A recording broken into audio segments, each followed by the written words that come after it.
बांग्लादेश में 20 साल बाद सत्ता परिवर्तन, बीएनपी की हुई प्रचंड जीत, अवामी लीग को बड़ा झटका, शेख हसीना युग का हुआ तारिक रहमान की वापसी, प्रधानमंत्री बनने की राह हुई साफ, चुनाव में हिंसा और आरोप प्रत्यारोप, विपक्ष ने उठाए सवाल, भारत समेत दुनिया की नजर नई सरकार की नीतियों पर।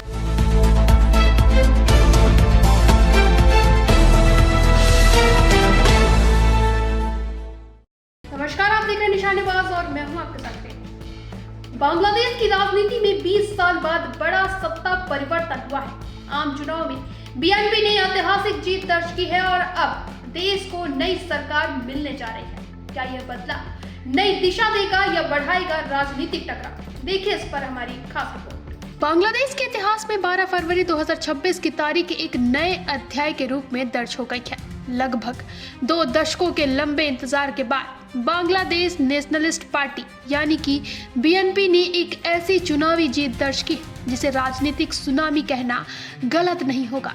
कुल 299 सीटों में से 209 सीटें जीतकर बीएनपी ने न केवल बहुमत का जादुई आंकड़ा पार किया, बल्कि शेख हसीना की आवामी लीग के 15 साल के वर्चस्व को मलबे में तब्दील कर दिया। यह चुनाव महज एक सत्ता परिवर्तन नहीं था, बल्कि बांग्लादेशी जनता का वह आक्रोश था जो पिछले कई सालों से दबा हुआ था। 59% से अधिक मतदान इस बात का गवाह है कि जनता बदलाव के लिए कितनी आतुर थी। ढाका की गलियों से लेकर चिटगांव के बंदरगाहों तक आज एक ही नाम गूंज रहा है, तारिक रहमान। इस जीत के महानायक तारिक रहमान हैं, जो पूर्व प्रधानमंत्री खालिदा जिया के पुत्र हैं। उनकी यह यात्रा कांटों भरी रही। 2008 में देश छोड़ने के बाद उन्होंने 17 साल लंदन में निर्वास में बिताए। उन पर भ्रष्टाचार के आरोप लगे, उन्हें जेल हुई, लेकिन उन्होंने हार नहीं मानी। दिसंबर 2025 में उनकी स्वदेश वापसी ने बीएनपी के कार्यकर्ताओं में वह ऊर्जा भर दी जिसकी कमी शेख हसीना के शासनकाल में महसूस की जा रही थी। अपनी मां खालिदा जिया के निधन के बाद उन्होंने न केवल पार्टी को संभाला, बल्कि खुद को एक पॉलिसी फोकस्ड नेता के रूप में भी पेश किया। 35 साल बाद बांग्लादेश को कोई पुरुष प्रधानमंत्री मिलने जा रहा है और तारिक का 2 सीटों से जीतना उनकी व्यक्तिगत लोकप्रियता पर मोहर लगाती है। इस चुनाव का सबसे चौंकाने वाला पहलू हिंदू वोट बैंक का खिसकना रहा। परंपरागत रूप से शेख हसीना की आवामी लीग को हिंदू अल्पसंख्यकों का मसीहा माना जाता था, लेकिन इस बार समीकरण बदल गए। विशेषज्ञों का मानना है कि शेख हसीना के देश छोड़ने के बाद पैदा हुई अस्थिरता और कट्टरपंथ ने डर ने हिंदू मतदाताओं को बीएनपी की ओर ढकेल दिया। गोपालगंज, खुलना और सिलहट जैसे इलाके जो कभी आवामी लीग के अभेद्य किले हुआ करते थे, वहां बीएनपी ने तिरंगा फहराया है। दूसरी ओर शेख हसीना ने इस चुनाव को फर्जी और फिक्स करार दिया है। उनका आरोप है कि यह चुनाव एक सैन्य समर्थित अंतरिम सरकार की देखरेख में कराया गया एक दिखावा मात्र है, जिसमें उनकी पार्टी को शामिल होने का मौका ही नहीं दिया गया। वहीं बांग्लादेश की जनता ने इस बार कट्टरपंथ को सिरे से खारिज कर दिया। जमाते इस्लामी, जिसने शेख हसीना के तख्ता पलट में बड़ी भूमिका निभाई थी, उसे केवल 70 सीटों पर संतोष करना पड़ा।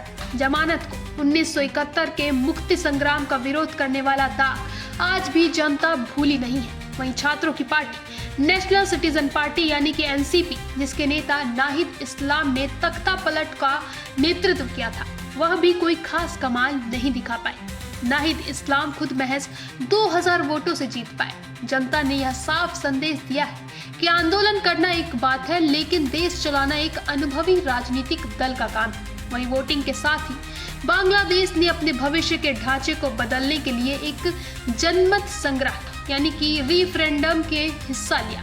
इसमें जनता ने यस यानी कि हाँ को चुना है। इसका मतलब है कि अब बांग्लादेश का संविधान पूरी तरह बदलने वाला है। नए नियमों के अनुसार कोई भी व्यक्ति अपने जीवन काल में केवल 10 साल तक ही प्रधानमंत्री रह पाएगा। यह कदम भविष्य में किसी भी तानाशाही को रोकने के लिए उठाया गया है। इसके अलावा अब संसद के 2 सदन होंगे और राष्ट्रपति की शक्तियों को बढ़ाया जाएगा ताकि प्रधानमंत्री के पास निरंकुश अधिकार न रहे। यह बांग्लादेश को एक अधिक संतुलित और पारदर्शी लोकतंत्र की ओर ले जाने की कोशिश है।